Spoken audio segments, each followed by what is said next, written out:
Jeffrey Schott is our next candidate. Jeffrey Schott grew up in Northeast Philadelphia and has lived in the Schott area for the past 20 years.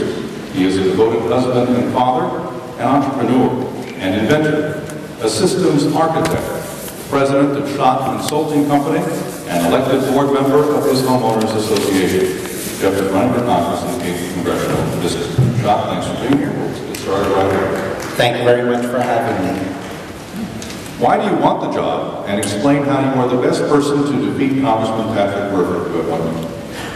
Well, when I look at what's going on in our government, the spending is totally out of control. It can't be sustained over time.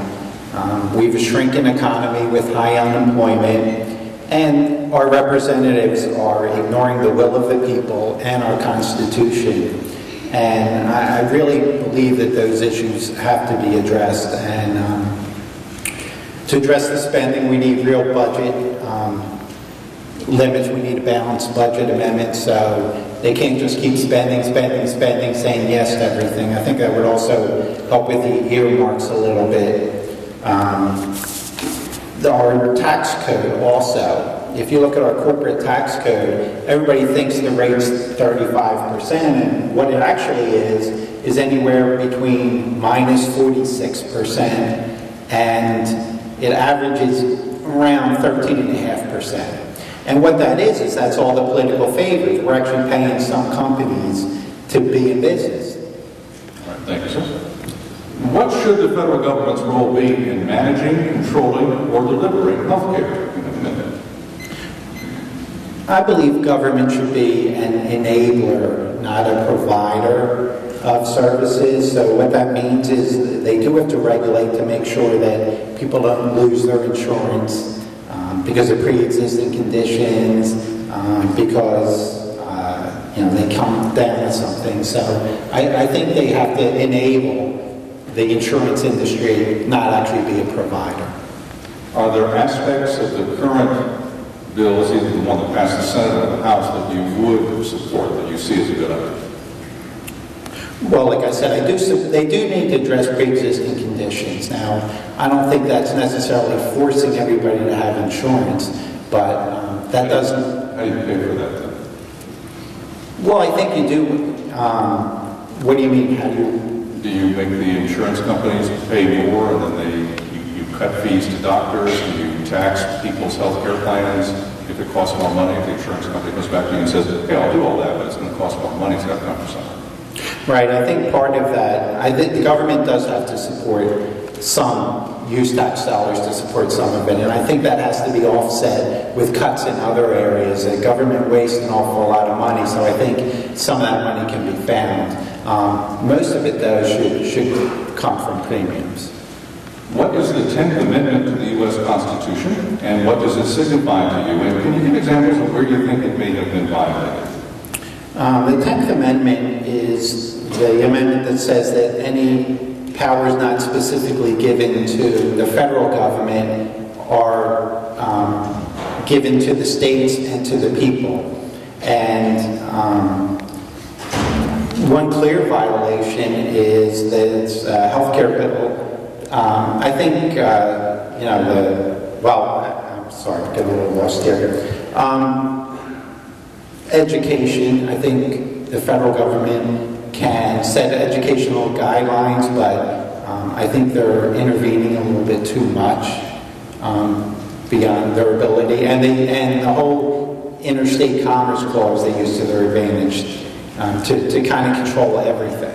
You're actually going where one of our follow-up questions is, and that is, I take it then that you would support state legislators' attempts to challenge a federal health care reform law, should it actually be through Congress committee and signed by the President, that would put certain mandates on the states and using the 10th Amendment as that challenge?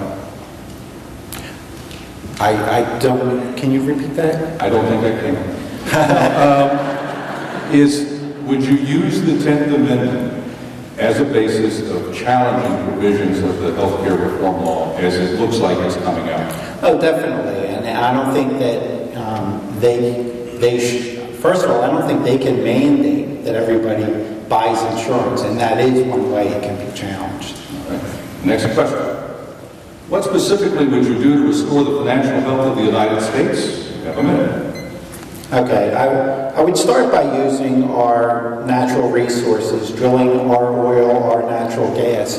I think that would immediately make billions of dollars come back into our economy and back into our government. They tax that quite a bit. So that's one thing. The other thing I would do with our tax policies is it encourages too much offshoring and outsourcing of jobs. So I would adjust our tax code to start creating jobs in the United States. And I don't mean protectionism, I mean leveling the playing field. There are definitely advantages when you can write off your expenses at 35% and then declare your income in Ireland at 12.5%.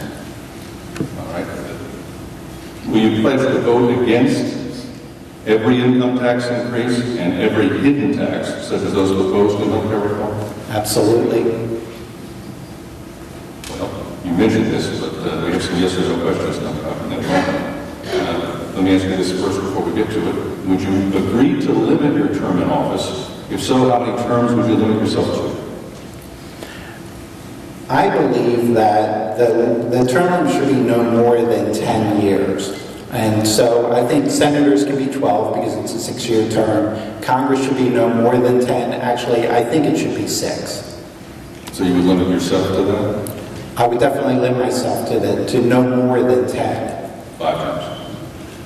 All right, now the yes or no, as I said, you did answer this one, but I got to ask the question. Will you lead the fight to drill for oil in American fields? Yes, I will. Would you lead the fight to build new nuclear power plants in the U.S.? Yes. Do you believe man-made pollution is a significant part of global warming? I can't answer that just yes or no because I don't necessarily think there's global warming.